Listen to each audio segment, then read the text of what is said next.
Running dogs has been an important part of Inuvialuit culture for generations. In the past, these dogs were used mainly for work, but these days, these hounds have a different purpose. Welcome to the show. I'm your host, Des Loreen. On the program today, we'll bring you into the world of New Age dog mushing. We'll speak with a local Inuvik resident who breeds and raises his own sled dogs. We'll also show you the ins and outs of this cultural sport. You're watching SUAANGAN, Our Strength, right here on APTN. My name is Jojo Arey, and I'm originally from a Clavik. I was born and raised in a Clavik. I got into running dogs just by watching. I caught a little part about when the people used to travel in a Clavik with dog teams, and I caught a little part of it. And I got pretty interested the way I seen the dogs like listen to their master while they were running them, and I kind of said to myself, geez, I wouldn't mind to do that one of these days.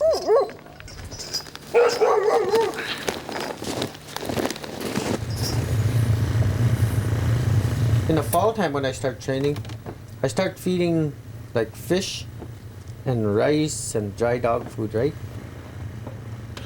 Until the road opens, then I feed like horse meat in the winter. And the dogs need meat because of how much they're performing and they're working hard, and the dogs lose weight, right? When I first got started, my dad was a big part of this. Like, he taught me a lot, my dad, eh? He kind of taught me a lot in how to make a leader. The big part of it is you have to have a good leader and a good wheel dog to have a dog team, and feed them very good.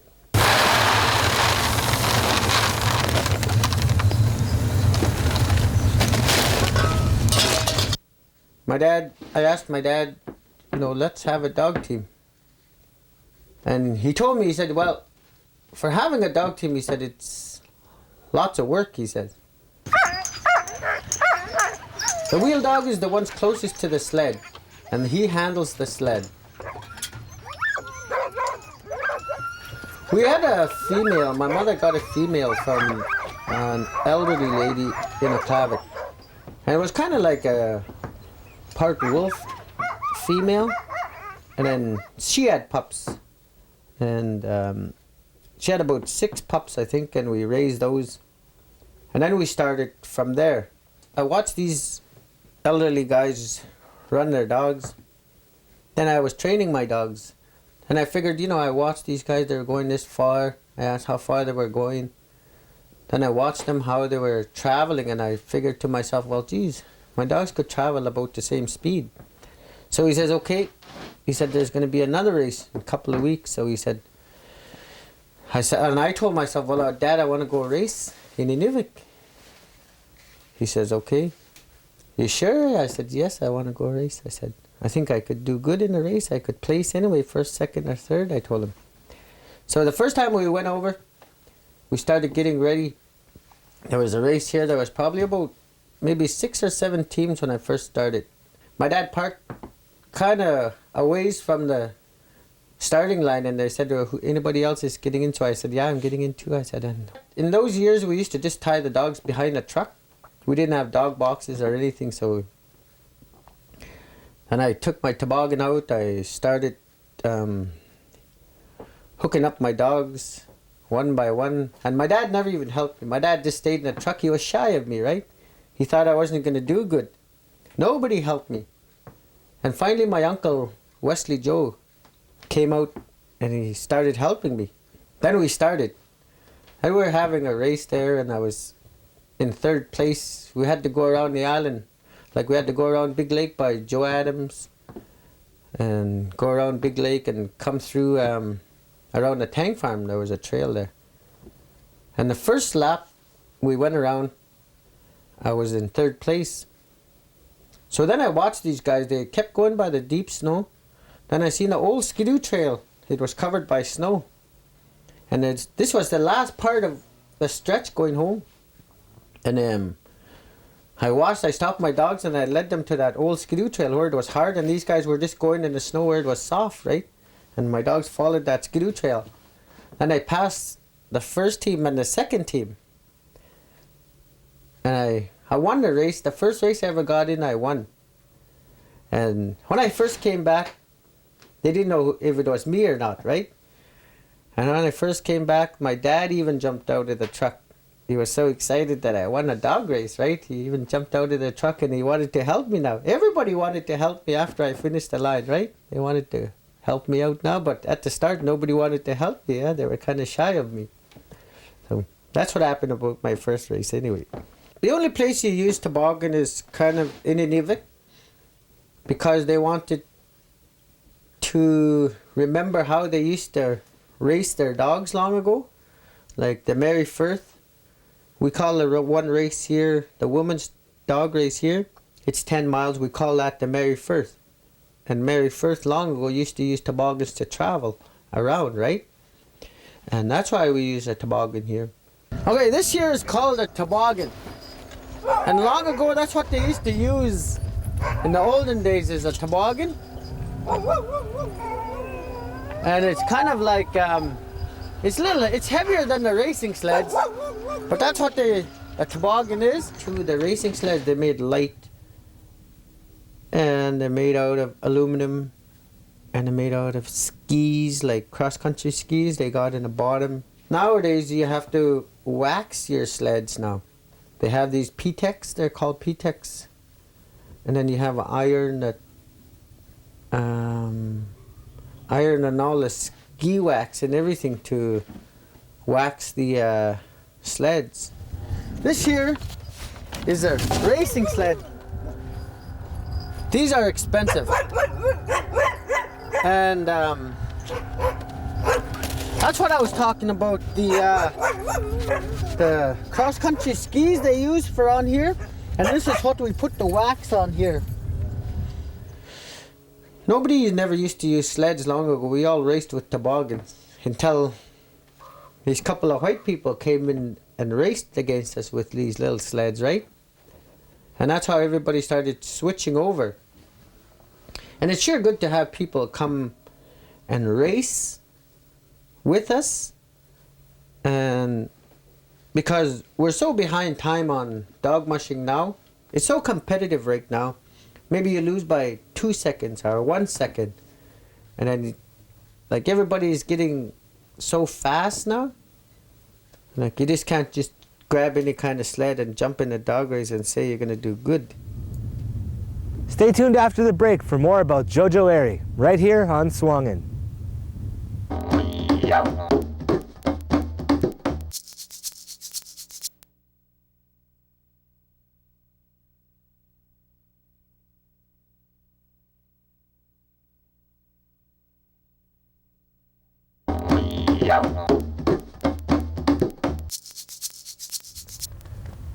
You're watching SUAANGAN, Our Strength, right here on APTN. Dog box, and that holds anywhere from 16 to maybe 30 dogs you can put in, because you can double up a lot of them, right? Nowadays I try to haul all my dogs everywhere I go. Try to haul all of them, that way I'm not worried about the ones that left at home. And the top part is smaller, and we put double dogs, maybe 2, 3 dogs in here, and then probably 1 dog only in here, right?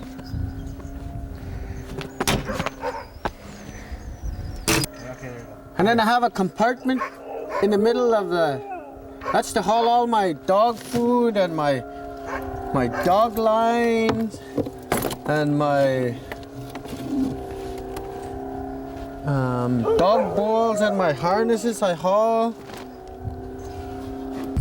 Okay, these here are just my younger dogs, my younger year pups. And These are bred into pointers. And these chain things, that's what I was saying. You make these so they could swing around. And they're hooked up there's a pipe. And they're hooked up here so they don't get tangled.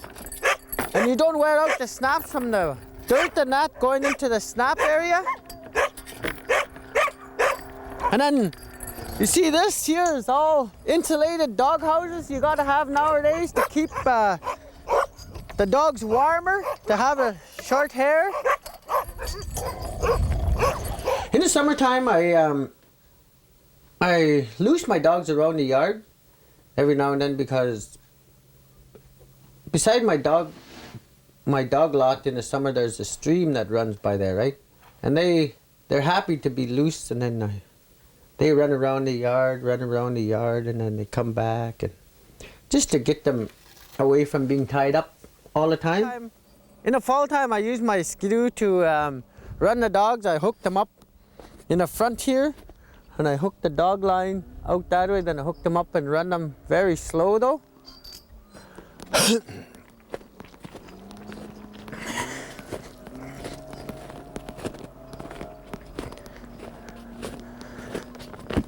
And this is where I cook all my fish and my rice, and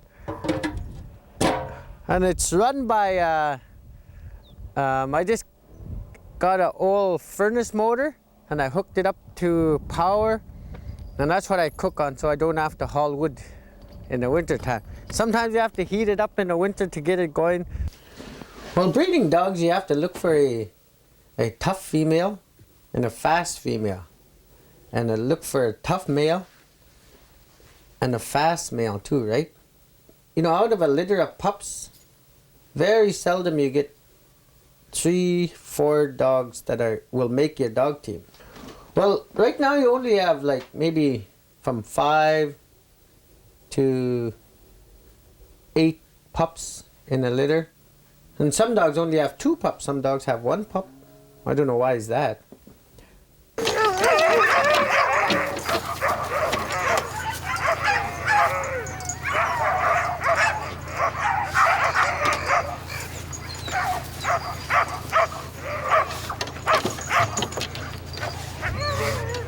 The breeding we get now is kind of all mixed breed, right? We got the Huskies in there. The Huskies because of the tough feet and the thicker hair. And we got the Greyhound in there. The Greyhound is for the speed. Well, a lot of elders say we can't race against them if they had their dogs. But I'm sure if we worked our dogs every day, I think we have a better chance. But in the long run, if there was longer races, I figure the bigger dogs would be better for the longer races. But in the 20 miles and the 25 miles, I figure the smaller dogs like we have would be better. I tell a few elders, you know, they say you should fatten up your dogs. I said, you don't see fat people winning running races, I said, on TV. You know, and kind of things like that I like to, you know, just joke around with people, right?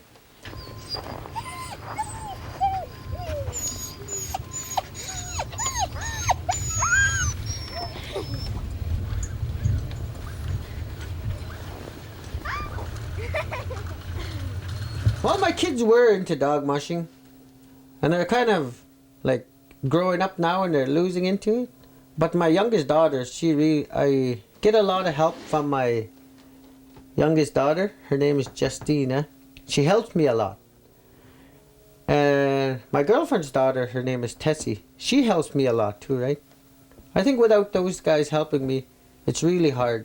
You can't have a dog team all by yourself because it's too much work. You always need somebody to help you.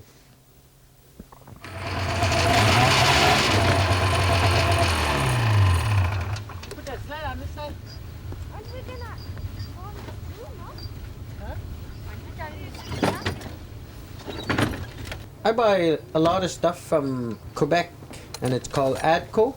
That's where I get all my harnesses from. And I get all my rope from there. Then I make my own lines, right? I make my own gang lines. But I buy all the snaps and the collars and the S-rings and the harnesses, all from Adco.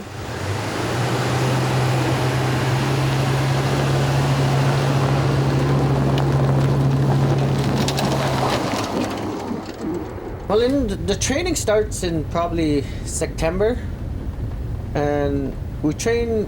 Well, I used to train. I still train with the truck. Hook up my dogs to my truck and run them about 3 or 4 miles. Because the first time you start running them, their feet will bleed, and then they're not used to. Their lungs are not used to running and breathing that hard, and it's kind of warm.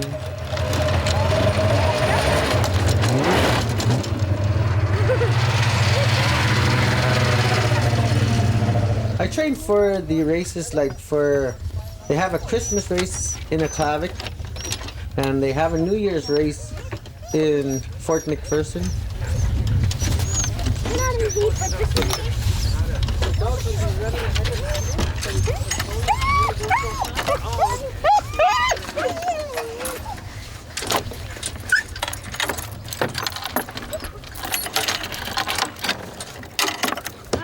They used to have a race here in Inuvialuit, but now they don't, right? I don't know what happened. Nobody is interested of looking after the races now. About probably an hour in training, because all our races are about an hour. Oh, okay. So you try to run them at least 1 hour. Yeah.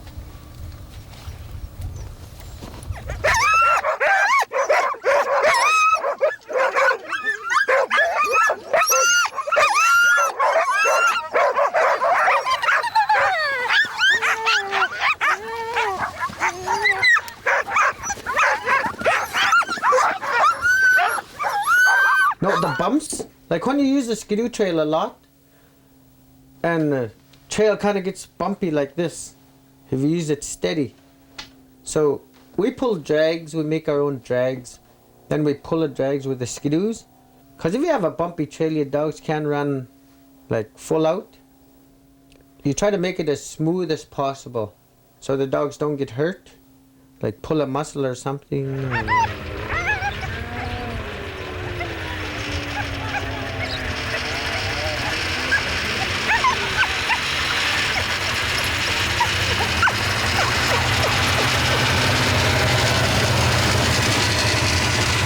Once the trail is really rough, the dogs, they don't run full out, right? They're always watching what's next, or if the trail is too soft, they're watching up ahead.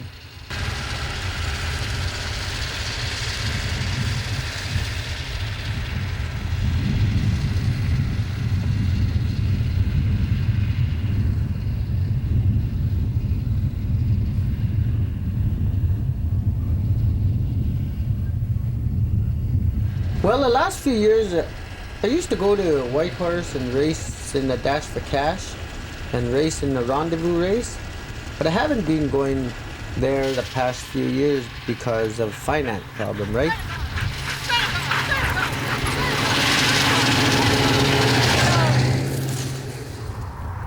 We'll be right back with more of SUAANGAN, Our Strength, right here on APTN.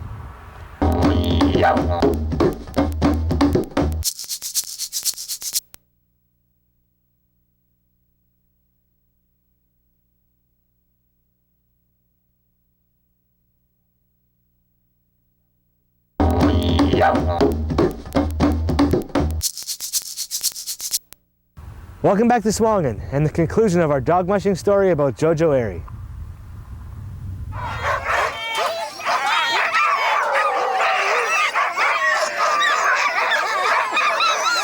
Nowadays I just run the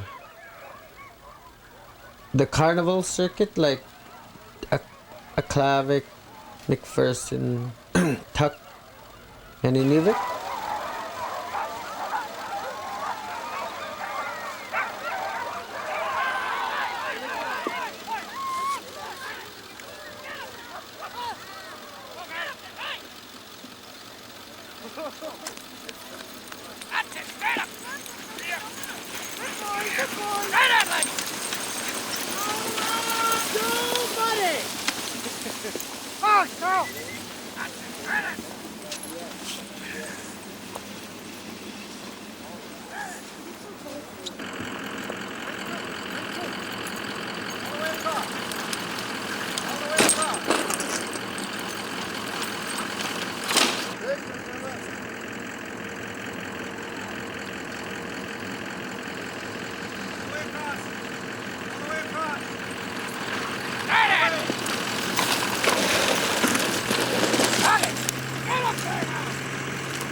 Well, I feel like I accomplished something.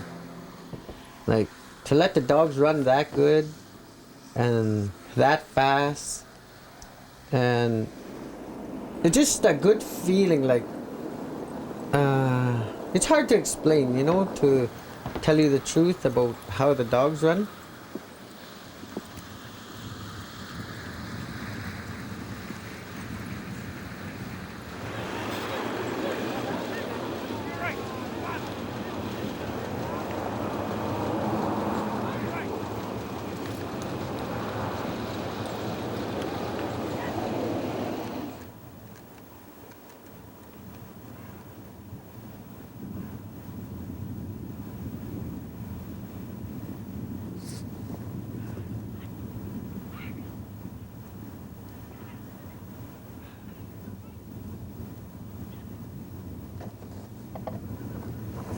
A dog even could scent you how you feel when you come to the dog yard.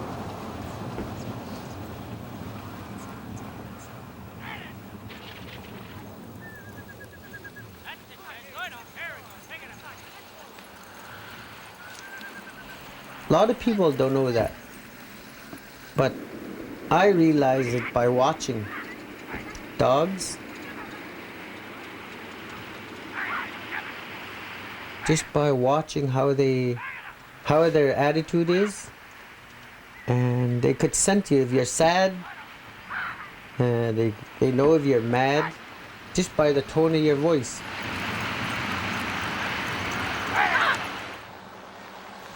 And they can hear you from a long ways, like they can hear the sound of your vehicle coming from long ways, or the sound of your skidoo coming back from the fishnet or something, right?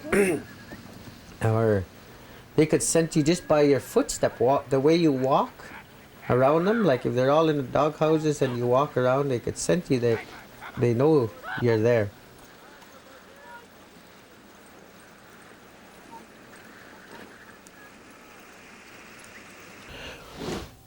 Well, I do it because I enjoy running dogs, and it's something to do. And then we don't lose the culture too, right?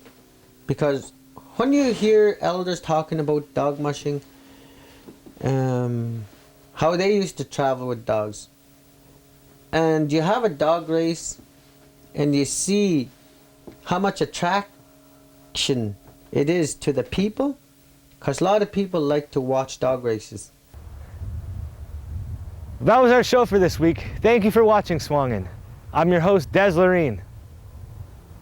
Be sure to tune in next week for more great programming from Canada's Western Arctic.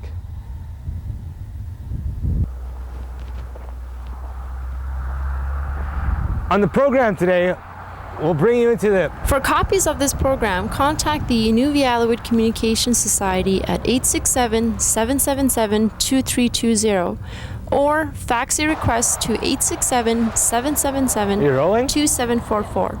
Or you can email us at ics@permafrost.com. Running dogs has been important